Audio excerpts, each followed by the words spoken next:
Sigo con el video que se me cortó el anterior. La esperanza es pues una virtud sobrenatural, una virtud que no nos es suministrada en absoluto por la civilización dentro de la cual vivimos. En la civilización de masa no suministra la esperanza. No hay esperanza. Hay una charla de Sloterdijk que habla sobre ese tema. Más que la esperanza, habla del futuro. Nos dice que no hay futuro. No existe el futuro. El futuro sería la cuota 50 que te queda por pagar de algún crédito. No hay esperanza.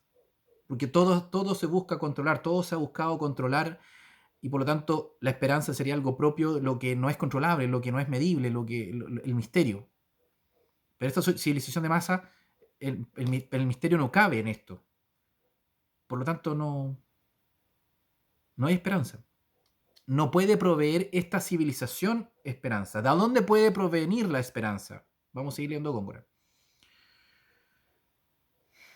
Es un don que tiene que venir de arriba.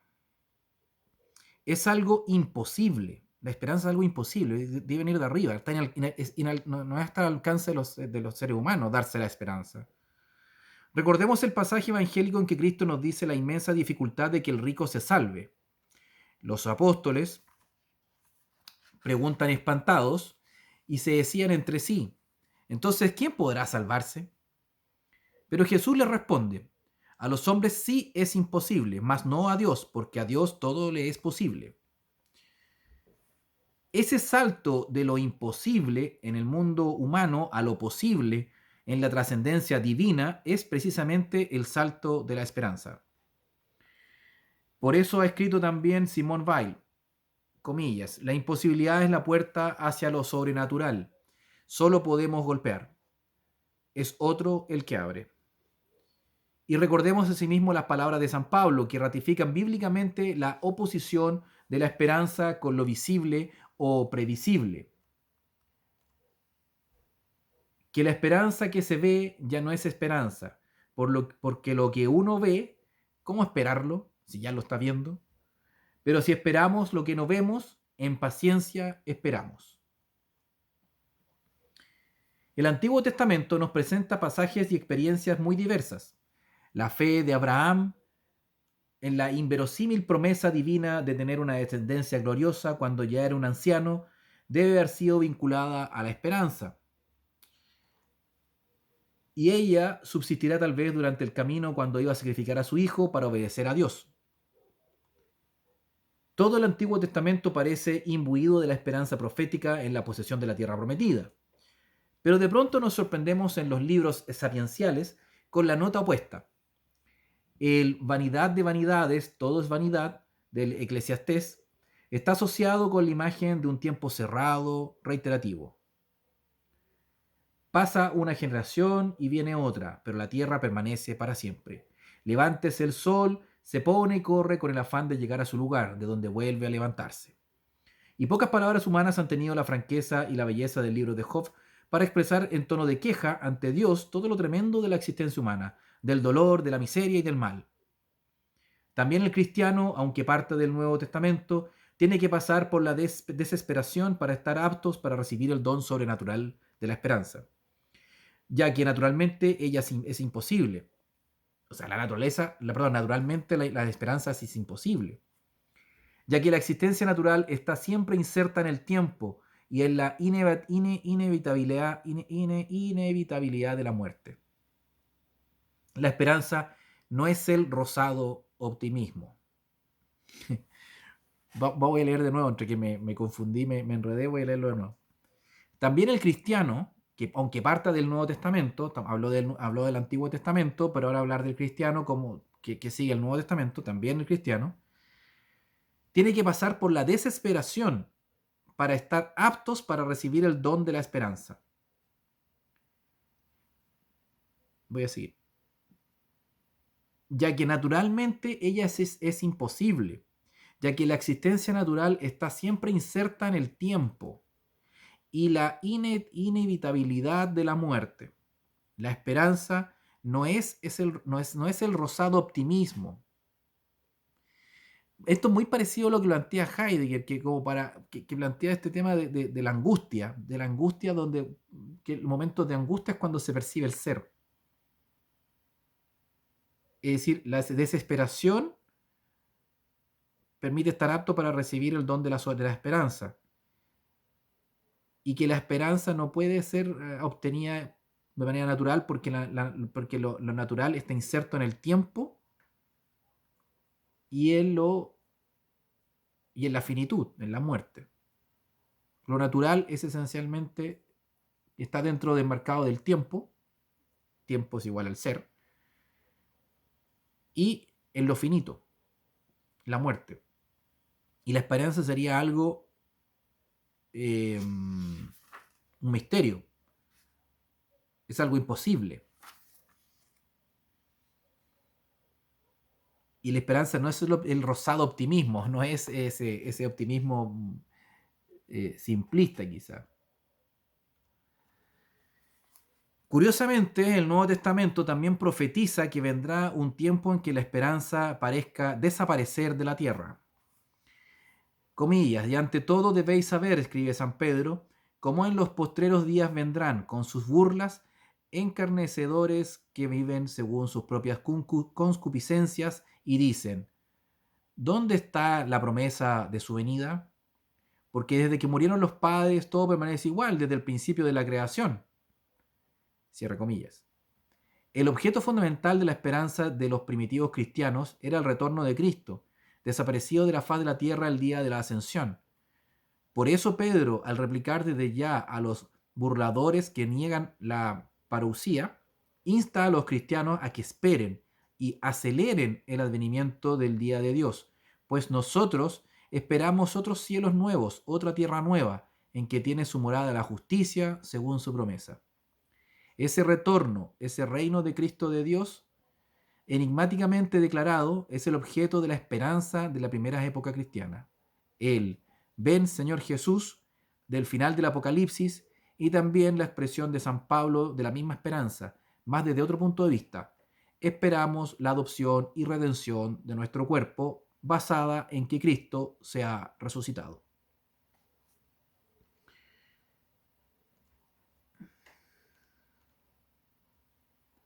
Para hablar de la esperanza en registro cristiano,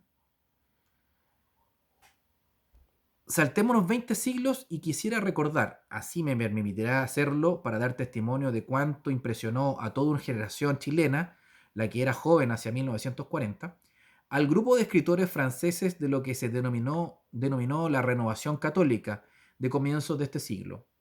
Fue una playa de pensadores y de escritores laicos que pudo concertar su fervor religioso, a menudo eran conversos, con la libertad espiritual frente al mundo y frente al clero. Dentro de ellos hay dos que han hablado muy explícitamente de la esperanza, Charles Peguy y Georges Vernanois. Peguy volvió a la iglesia después de un largo periodo en que en el blanco de su esperanza puramente humana fue el socialismo ético, demostrado particularmente, como ya lo dije, en la defensa de la inocencia de Dreyfus. Más tarde cantó en un poema, con su habitual ritmo de letanía, a la niña Esperanza.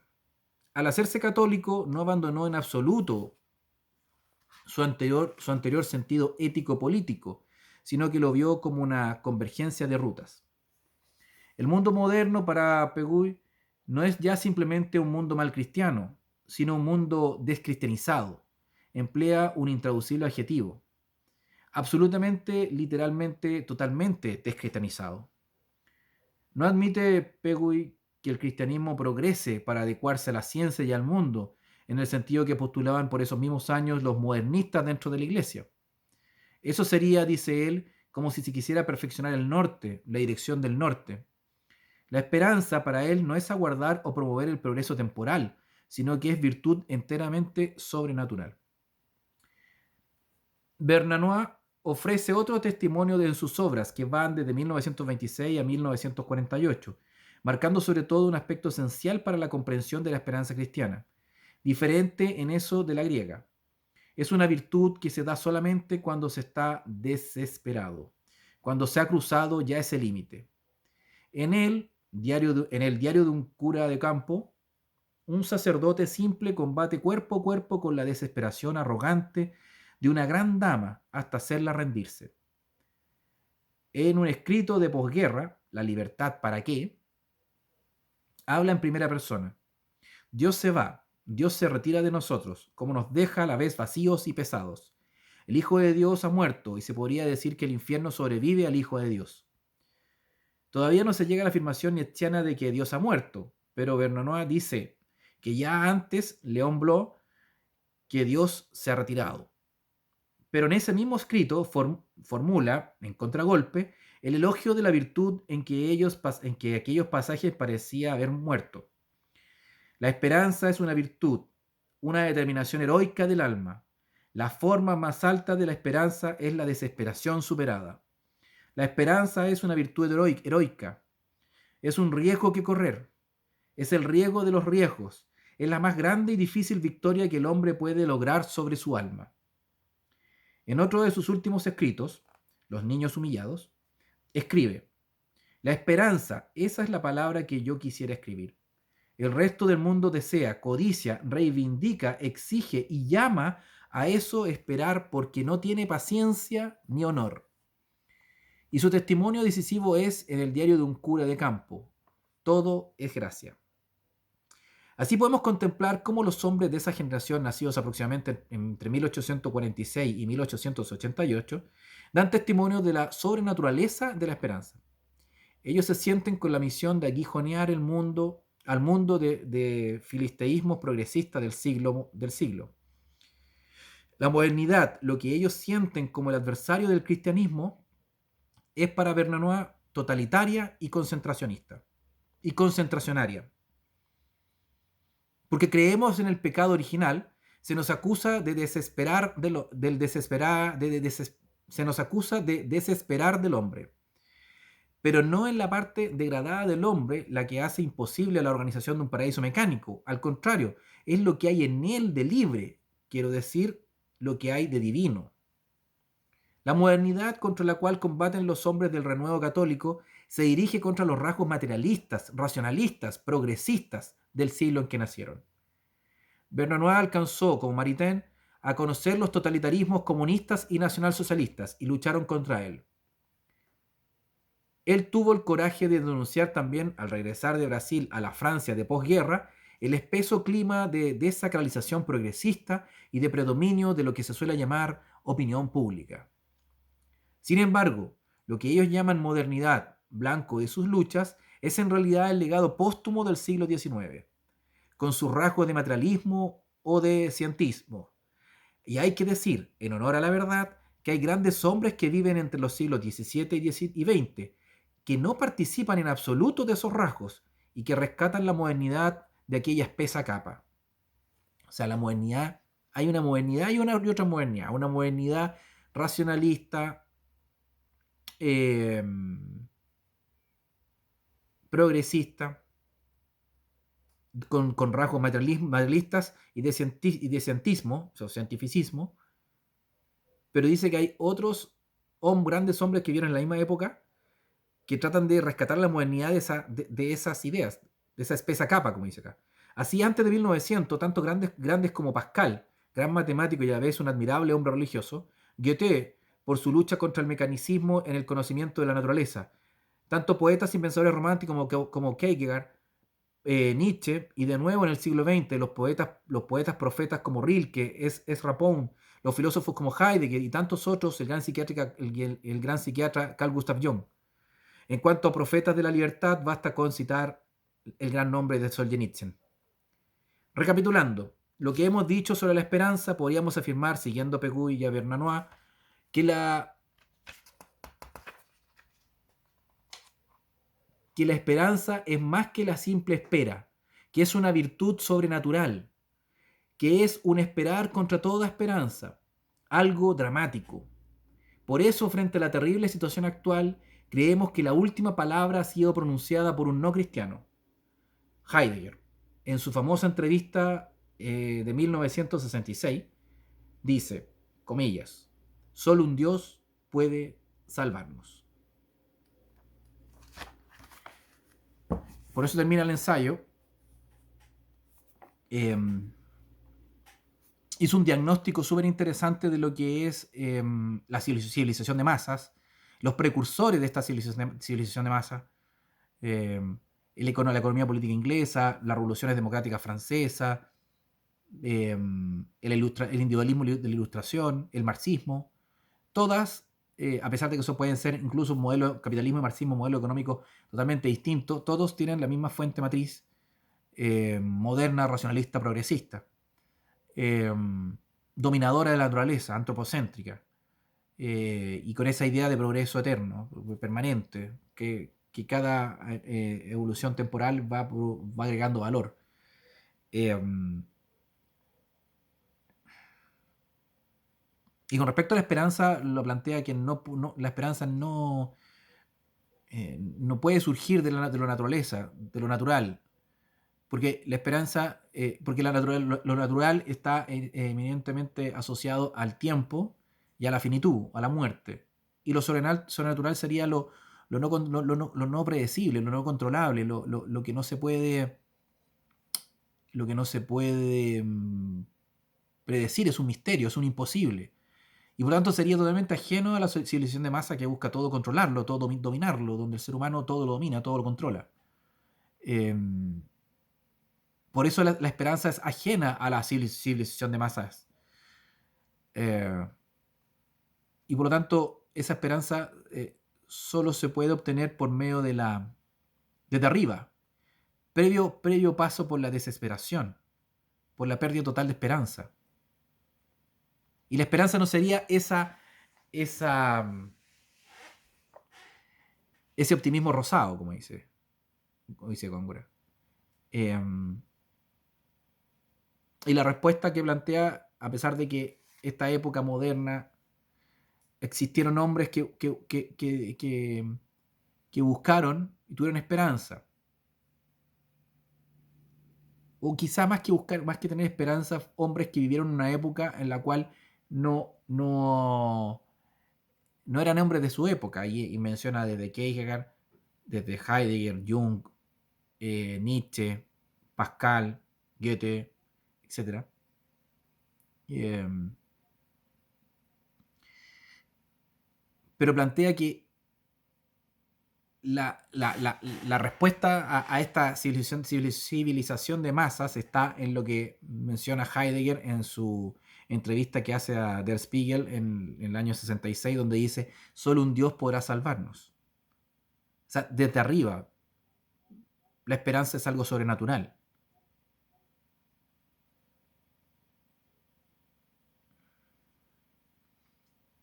Y hay un tema, y he mencionado también a Karl Jasper cuando habla de que hay una manera de escaparse a este sino de esta civilización de masas, que es la libertad interior, el ser sí mismo. Y ojo, y en otro texto de Góngora también habla lo mismo. Dice que la libertad es ese principio esencial inicial de Occidente, es un tema interno. No es la libertad de elegir, de consumir. No, es la libertad interna. Esa es la libertad originaria. Y está asociada también a ese concepto de la esperanza. Interesante el ensayo, largo, por eso están dos videos, pero describe en el año 1982 lo que vivimos en el siglo XX, con este sociedad de masa ultra tecnologizada, eh, la sociedad de la técnica, de la tecnocracia, del saber hacer, del parecer más que el ser, del, y de la opinión pública, del se dice de los medios más que de los fines, de lo útil más que de la esencia.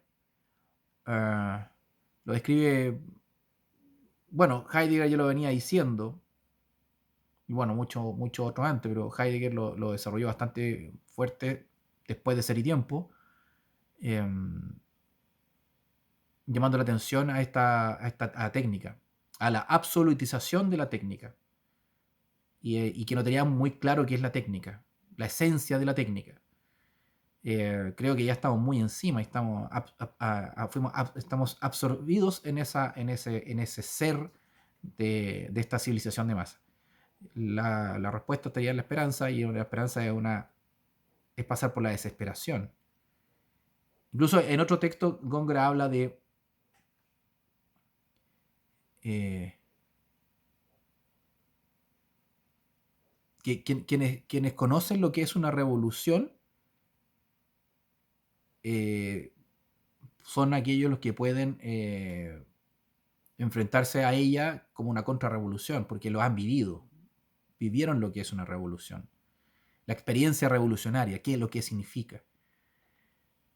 Y de alguna manera toda esta civilización de masa heredera de las épocas de las revoluciones del siglo XVIII y XIX, desde la Revolución Francesa, la Revolución Norteamericana, los procesos políticos en Inglaterra, las revoluciones latinoamericanas independentistas, las revoluciones de mitad del siglo XIX, 1848, etc. La época de las revoluciones. Este cientificismo racionalista. Por lo tanto, yo creo que es muy importante también cuando se habla de nacionalismo y la crítica al marxismo y al capitalismo, la pregunta sobre la modernidad. Porque la modernidad es la partera de la época que vivimos en la actualidad. Y obviamente la partera de las grandes visiones político-económicas por las cuales se enfrenta el nacionalismo. Así que eso, termino con esto. Los dejo invitados para ver los siguientes videos. Vamos a ir analizando textos y voy a ir avisando, y quizá por ahí algún like que voy a hacer durante la semana o el fin de semana. Gracias, espero que haya sido largo los videos, pero espero que les haya gustado, y nos estamos viendo. Espero que este nuevo formato, esta tercera o cuarta tanda de este canal, sea del gusto de ustedes. Que estén súper bien. Chao.